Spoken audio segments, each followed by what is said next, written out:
Okay, this is Mr. Long, and we are going to go over some of the reactions that I had for homework in my first period class on the balancing equation sheet that starts with H3PO4.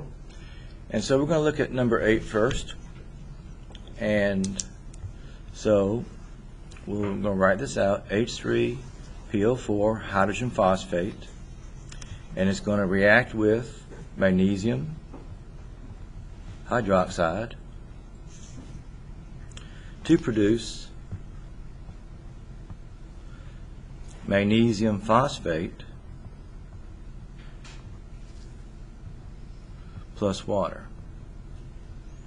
Let me just double check that, make sure I wrote this down correctly. Okay, now what you first notice here, that you got some polyatomic ions. So I've asked you guys to memorize these polyatomic ions here. So let me center this. Okay, so we're going to write down below the arrow here the elements and the polyatomic ions if they're on both sides. So phosphate is on both sides, so you can keep it together. Then we've got magnesium, and we've got hydroxide, but it is not on both sides, so we got to break it up. So we only have phosphate on both sides. So I'm going to put O and an H here. Let's add these guys up. We've got 3 plus 2 hydrogens, so we have 5 hydrogens on the left side. On the right side we have 2. For phosphate we have 1 on the left, and we got 2 on the right. For magnesium, 1 on the left and 3 on the right. And for oxygen we have 2. 2 times 1 is 2 on the left. On the right we have 1. I'm sorry, I didn't mean to put H twice. Okay, there we go. Now we want to leave H and O for last. So we want to attack the polyatomic ion first. So in front of phosphate here, we're going to put a coefficient, which would be what? We need 2 of them, right? We have 2 on the right, so we need a 2 on the left. So you can't put a number in between the elements and the polyatomics, so you got to put it in front as a coefficient.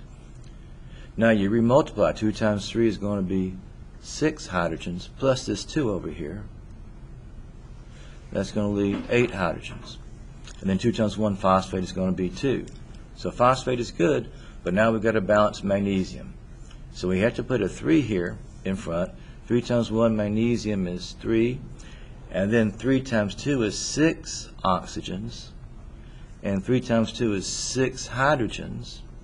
Plus this 6 hydrogens over here, 2 times 3 is 6, equals 12 hydrogens on the left. So phosphate's good, magnesium's good, and we just need to do oxygen and hydrogen. Anybody have an idea what we need to do to wrap this thing up? Okay, 6 times 2 is going to be for 12 hydrogens, and then 6 times 1 is going to be 6 for oxygen. So this is the way I want you to show your work. We want to box up our coefficients. And there wasn't any here, so we put a 1 and a 6. So our coefficient ratio is 2, 3, 1, 6. And this type of reaction, if we were to classify it, we have a compound and 2 new compounds. So it's a double replacement. Now for the distance learners at home, I want you to do the work exactly as I've done here. If you just turn in the answers with no work, this is the work, then it's just going to be a 0. Please work this out. Okay, let's look at number 12, I think. There's a request for 12. Attention teachers and students, I need all freshmen, last name I through L, to head to the gym for pictures. All freshmen, last name I through L, head to the gym. Thank you. So we have AlOH3 plus hydrogen carbonate. Okay, let me do this then. Thank you.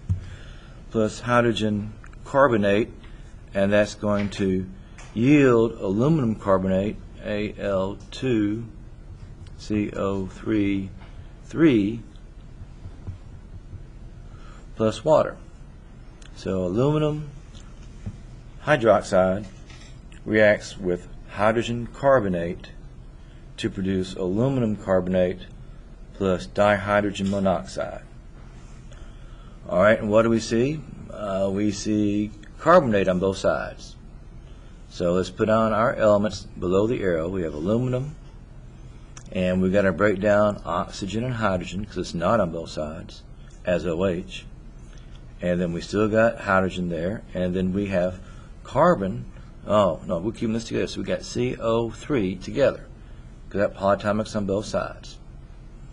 Okay, let's add them up now. We have 1 aluminum on the left, 2 on the right. We have 3 times 1 is 3 oxygens on the left, and on the right we have 1. For hydrogen on the left, we have 3 times 1 is 3, and then plus 2 over here. That's equal to 5 hydrogens. Okay, and for carbonate, we've got 1 and 3. Oh, on the right side for hydrogen, we have 2. So what would be the first thing you'd want to balance in this equation? Carbonate, the polyatomic ion. So how do we balance this? So put a 3 in front of H2CO3. Like that. 3 times 2 is now 6 hydrogens plus this 3 equals to 9. So now we got 9 hydrogens. And 3 times 1 carbonate is going to be 3. So now carbonate's good. What should be the next thing that we attack? Aluminum. What do we need to do? Here we go. 2 times 1 aluminum is now 2. And then 2 times 3 is 6. 6 times 1 oxygen is 6. And then we got 6 times 1 hydrogen is 6. Plus 3 times 2 is 6 equals to 12. So put a 12 there. So aluminum is good, 2 to 2. Carbonate's good. And then we have just the water. The water is a good wrap-up compound. And what kind of coefficient, Fantasia, do we put in front of water? 6. That's right. 6 times 2 is now going to be 12, and 6 times 1 oxygen is going to be 6. And you put a 1 in front of whatever did not get a number. And now you are to box up your coefficients.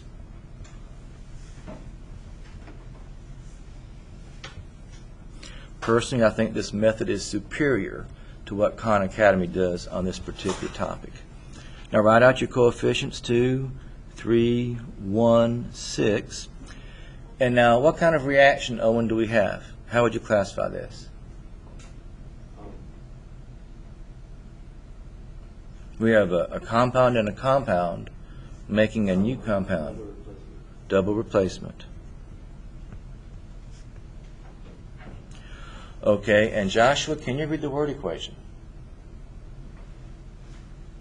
Aluminum hydroxide plus hydrogen carbonate reacts to produce, I don't know what aluminum is. Well, aluminum. Carbonate's negative 2, so Well, but it'll just be aluminum carbonate. You're just reading the words. aluminum carbonate plus H2O. Okay, good. All right, that was number 12. Any questions? Who understands this now? Raise your hand, please.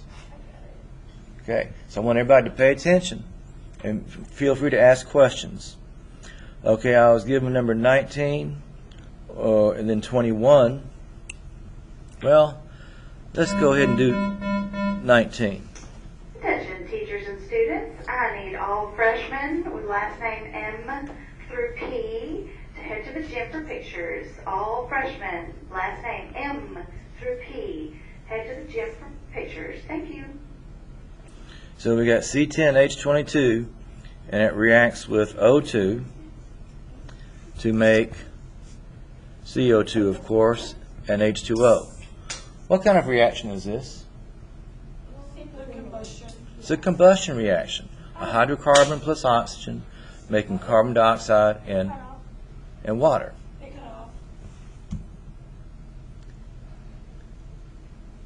Come on. There we go. Thank you. And so let's go ahead and add these guys up.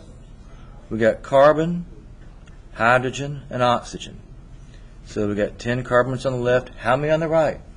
1, How many hydrogens on the left? 22, On the right. 2, How many O's on the left? 2, On the right. 3. All right. Shelby, what do we balance first? So we want to save these two guys for last. So we want to balance carbon first. Okay, and Sam, how are we going to do that? Put a 10 on the right. Put a 10 there. 10 times 1 carbon is now 10. 10 times 2 oxygens is now 20, plus that 1 over here is equal to 21. Okay, now we got even, and odd. So now what do we do?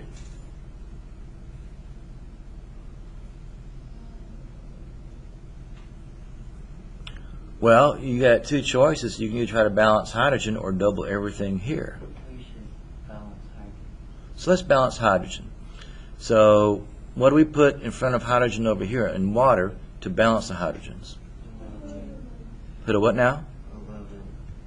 11 times 2 now is 22.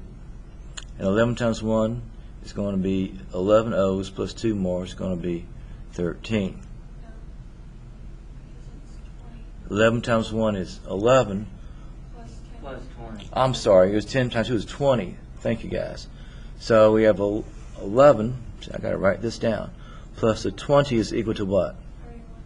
31. So 31. Oh, through my nose. Okay, guys, don't be crude. Okay. All right, now what do we do?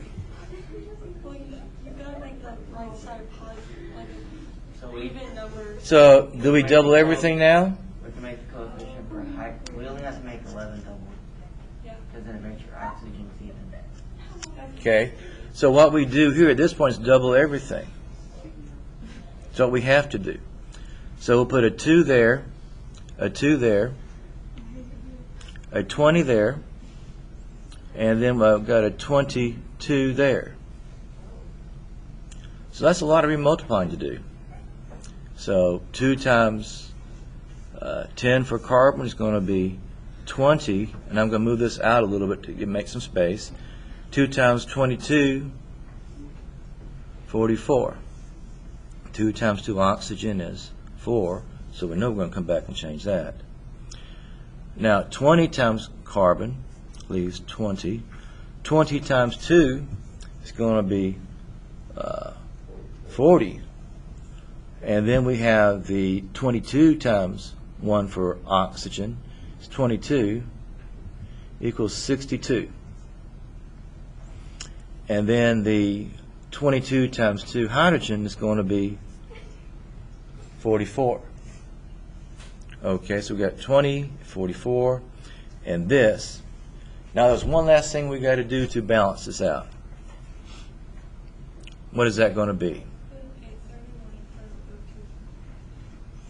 31 times 2 is now 62. Now are we finished? Okay, so we're finished with putting in the numbers, putting in the coefficients. Because we got 20, 20, 44, 44, and 62. So box these guys up.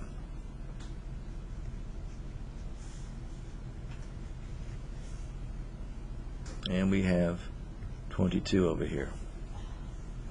So then you put our coefficient ratio or our molar ratio to 31, 20, and 22.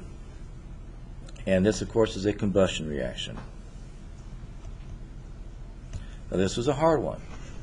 It's a big one.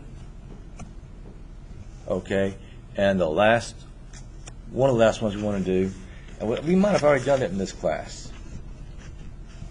Okay, so let's do number 21.